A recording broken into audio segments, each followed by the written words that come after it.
Васко Митрев од кочанското село Теранци со пчеларство се занимава повеќе од 25 години. Откако ја спремил првата пчелна кошница, до денес, цел четврт век, ваква лоша година за пчеларење не памети. Па имам некаде околу можда и 250 пчелни семејства. Пчеларам повеќе од 25 години можда. Значи ова година, до сега што пчеларам, полоша година не е било. Уште од раната пролет и зимото, да кажеме, ниски многу температури.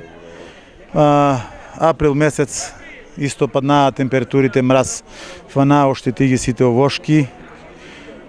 Исто така и пчелите, мада пчелите не се, луѓето не може да ги видат, али пчеларите ги видат последиците у самите пчели.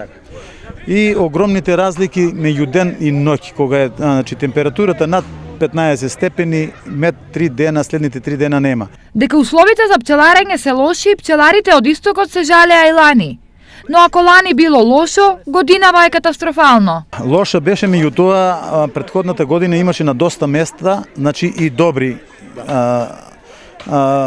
има што извадија, значи мед. Ја прошлата година, иако немаше на некои места ич, јас извади 1200 кг мед. Што не е многу, меѓутоа сепак имаше барем нешто, а оваа година нема, значи, мед да се изваде од пчелите за лек. Мед годинава не извадија ниту пчеларите од Штипско, Виничко, Делчевско и Струмичко, што води кон предпоставка дека цената од 300 до 350 денари за тегла нема долго да остане иста. Цените од 300 до 450 па до 500.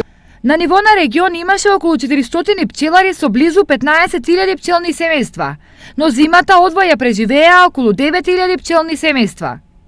Наместо вообичаените околу 250 тони мед, годинава не се собраа ни 100 тони.